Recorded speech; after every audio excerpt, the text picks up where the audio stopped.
Esta es una producción de Grupo Fórmula. Encuentra más contenido como este en radioformula.mx. Sí, Carlos, yo te diría que es una alarma de máxima urgencia. Así es como lo vemos. Estamos, como bien dijiste tú, parafraseando el reporte, en una etapa que consideramos temprana en términos epidemiológicos y también en términos de los impactos recesivos comparado. Pues ya vemos, por ejemplo, datos. Hoy tuvimos noticias de que en China ya se levantó estas medidas de cierre de negocios, de refugio en casa, etcétera. Después de varios meses, prácticamente empezaron desde enero. Entonces, México llega tarde a toda esta cola o a toda esta serie de impactos epidemiológicos en distintos países por razones geográficas donde nos encontramos, etcétera. Y creo que tuvimos mucho tiempo para aprender de la experiencia de China, de Italia, de España, de Estados Unidos más recientemente, etcétera. Cuando hacemos un comparativo, por ejemplo, con países de América Latina, que más o menos experimentaron su primer caso al mismo tiempo que México, pues vemos que efectivamente las medidas, las que llevamos, por ejemplo, de intervención no farmacéutica, que son, por ejemplo, este tipo de medidas que se anunciaron hace una semana, el lunes, por el secretario López-Gatell, de permanecer en casa de forma muy enérgica, pues todo ese tipo de medidas llegaron bastante tarde, lo cual hace más urgente la necesidad de un apoyo tanto sanitario como de la parte económica más rápido, más contundente, más urgente, justamente porque esto puede tener consecuencias graves sobre la economía. Entonces, dado que estamos temprano y dado que hay mucha incertidumbre tanto en torno a los indicadores sanitarios, por ejemplo, por el hecho de que no contamos con las suficientes pruebas, entonces es muy posible, como lo mostramos en el reporte, de que haya un subreporte importante en el número de infecciones en la población, y también en términos de datos económicos. Justamente por eso creemos que es importante actuar desde temprano. Lo que muestra el análisis que venimos haciendo, por ejemplo, en la parte de economía, es que como hay tanta incertidumbre, es importante tratar de contar con indicadores lo más oportunos posibles, de más alta frecuencia, en vez de los tradicionales, por ejemplo, los que publica el INEGI, que son muy buenos, pero típicamente vienen, por ejemplo, una vez al mes, una vez al trimestre, y los vemos un mes tarde o un trimestre tarde después de que ya sucedió toda esa actividad en la economía. Entonces es importante dar seguimiento muy puntual a indicadores de más alta frecuencia, y lo que hacemos es recolectar información de ocupación hotelera, de uso de efectivo, indicadores de crédito y bancarios en general, contaminación atmosférica y de tráfico de vehículos, todo eso que nos da una mayor precisión en términos de cuánto se ha podido desacelerar la actividad económica hasta el momento, y vemos que es una desaceleración importante de alrededor del 30%, como lo señalan estos indicadores que aproximan la actividad económica.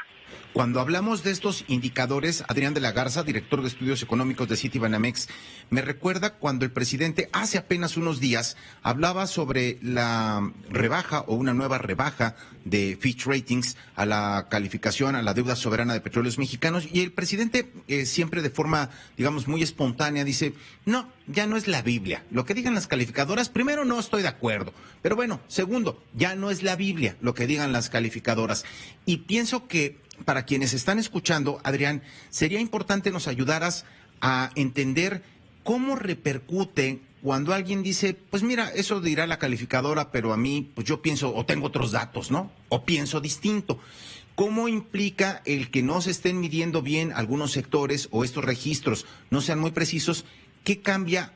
Es decir, no ver no evita tener o asumir las consecuencias del mayor desempleo, de la menor ocupación, de la menor productividad. Las ventas de autos se han desplomado a niveles históricos y la gente pensará, bueno, ¿y todo esto a mí cómo me va a impactar?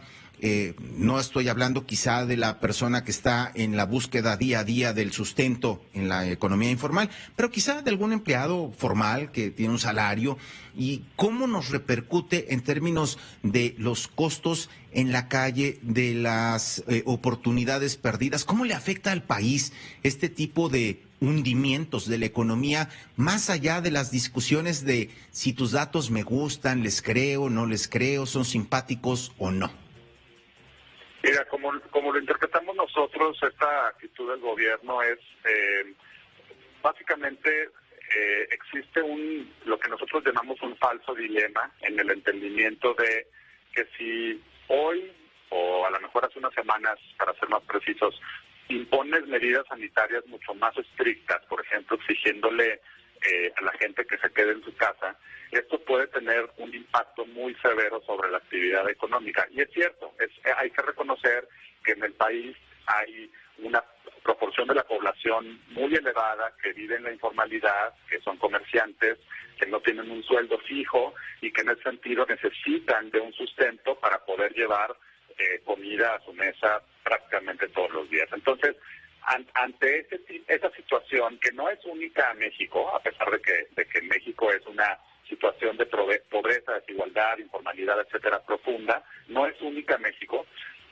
Ante esa situación, lo que se requiere es, de cualquier manera, sí, contener al virus, contener la emergencia sanitaria, justamente para que no satures al sistema de salud y que no tengas, como ha sucedido en otros lugares del mundo, que escoger entre a quién le salvan la vida y a quién no, y ver a los hospitales desbordados, etcétera. Y por otro lado también implementar medidas de apoyo económico, primordialmente fiscales, justamente para tratar de aliviar esta crisis que, lo dice el presidente, es temporal, todas las crisis son temporales desde luego, pero esta en particular se antoja como, si nos remontamos a hace unos meses, ya sabíamos que la economía estaba muy débil, pero no con esta debilidad que estamos viendo en estos momentos.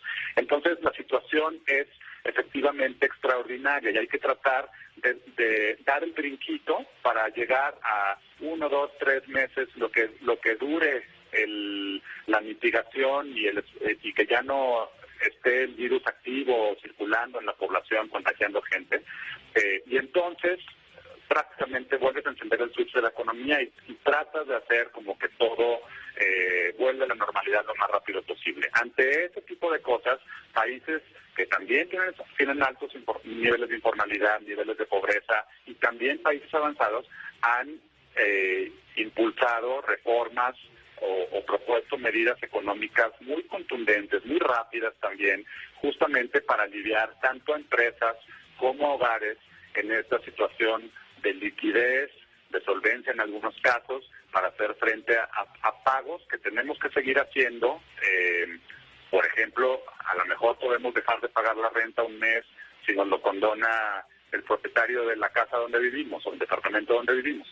Pero lo que no podemos dejar de hacer, por ejemplo, es conseguir alimento, perder un empleo, por ejemplo, porque entonces sí, ya me quedo yo sin trabajo. Y básicamente lo que hemos visto a nivel internacional es que en todos los países prácticamente hemos visto medidas de emergencia de tipo fiscal, sobre todo, también monetario, más contundentes, justamente para tratar de aliviar esos problemas de liquidez en la población, evitar, sobre todo ante todas las circunstancias, la pérdida de empleo, sobre todo la pérdida de empleo formal, porque si terminamos con una crisis que desencadena, por ejemplo, muchos despidos, pues al final de cuentas la crisis económica se va a prolongar, porque la gente una vez que se acabe la crisis sanitaria, va a tardar en encontrar empleo otra vez, las empresas van a tardar en encontrar trabajadores, y todo esto prolonga la crisis de manera importante. Ya nada más por darte datos, si vemos a economías como Japón, Alemania, Estados Unidos, pero también China, Colombia, Brasil, etcétera, todos esos países han dado apoyos fiscales, por ejemplo, que van desde el 2, 3, 4% hasta más del 10% del PIB. Y en el caso de México, los apoyos que se anunciaron hasta el día domingo, que hubo ese anuncio muy importante por parte del presidente, no superan el 1.5 puntos del PIB.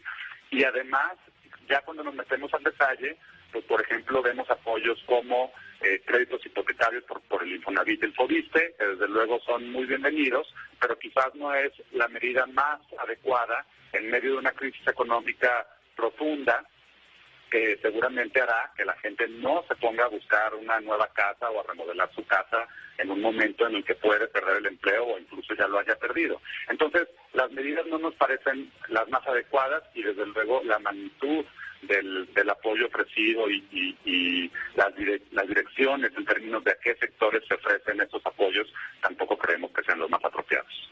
Finalmente, Adrián de la Garza, director de Estudios Económicos de Citibanamex, queda claro, las medidas anunciadas a juicio del grupo son insuficientes, hay áreas de oportunidad donde se podría todavía corregir, enmendar la plana, corregir el rumbo. Te pregunto, el sistema bancario nacional y otros fundamentales, estos que el propio presidente presume, ¿no? Cuando habla de que tenemos bases, finanzas sanas, el famoso déficit, el no déficit en el presupuesto público. ¿Esto cómo lo están observando ustedes? ¿Hay fortalezas, por ejemplo, del sistema nacional bancario? ¿Habrá solvencia para paliar esta tormenta, cruzarla? Y como bien decías tú, pues sí, de que sea temporal, pues será temporal. Esa no es la pregunta. La pregunta es el costo y la herencia, ¿no?, que deje, que en términos inclusive políticos de sexenio, ayer lo comentábamos, pinta para tener quizá un primer mitad de sexenio, cuando se cumplan 3 años, con un saldo negativo en términos de crecimiento del Producto Interno Bruto. Correcto. Creo que sí. En nuestra opinión, los fundamentales de la economía mexicana siguen presentes. ¿Qué queremos decir con esto? Queremos decir, o nos referimos principalmente a elementos de índole, digamos, institucional, que han estado presentes ya por muchos años, por décadas inclusive en algunos casos, y que ha costado mucho trabajo construir. Por ejemplo, la autonomía del Banco de México, ¿no? El hecho de que el Banco de México, como lo hacía en el pasado, ya no imprime billetes sin ton ni son para financiar al gobierno. Ese es un muy buen elemento, y el presidente ha sido muy contundente, muy vocal en que va a mantener esa economía y no va a buscar erradicarla. El hecho de que se mantengan finanzas públicas sanas, a pesar de que sí hemos venido mencionando de que vemos un deterioro gradual en las finanzas públicas, y con esto no nos referimos a que si se enfrenta la crisis con más deuda, eso implique un deterioro. Creemos que no es así. De hecho, creemos que en cualquier crisis lo ideal es justamente que el gobierno, que tiene los recursos en un momento cuando el resto de la economía, el sector privado y particularmente los hogares no lo tienen, que entre al quite y trate de solventar esa situación temporal para, como dije hace ratito, dar el brinquito para sortear la crisis. Pero si seguimos viendo todavía elementos de finanzas públicas relativamente sólidas. Por ejemplo, algo de lo que no hablamos ahora, pero hace apenas un par de meses lo estábamos celebrando con bombo y platillo, es el TEMEC, y más generalmente yo hablaría de la apertura comercial de México, que es un elemento muy importante, que sobre todo pensando en medidas tan contundentes de apoyo fiscal en Estados Unidos, que van a permitir a Estados Unidos muy posiblemente enfrentar la crisis económica y salir de esta de forma mucho más rápida, pues posiblemente, y ante una depreciación importante del tipo de cambio, esto ayuda a nuestras exportaciones. Entonces, el hecho de contar con un sector externo abierto, eso también es un factor de alivio, etcétera. Hay muchos elementos institucionales que siguen estando ahí presentes. Lo que preocupa es que en el mediano plazo también este marco institucional, que como yo bien dije, ha tomado mucho tiempo construir y pues ha significado en el pasado, hace décadas, en los 70, 80, 90, inclusive, crisis muy profundas, pues prácticamente ya no hemos tenido esas crisis que vengan desde la economía interna, sino que han sido más bien crisis heredadas, como la de 2008-2009, ahora esta, a pesar de que sí, ya vimos en 2019, tuvimos una debilidad económica muy, muy importante, con una inversión que se contraía todo el año, etcétera. Entonces, el meollo para nosotros es tratar de dar sustento a la economía y mandar los mensajes apropiados para incentivar la inversión, para generar confianza, etcétera, justamente para que esos fundamentales no se pierdan. Esta fue una producción de Grupo Fórmula. Encuentra más contenido como este en radioformula.mx.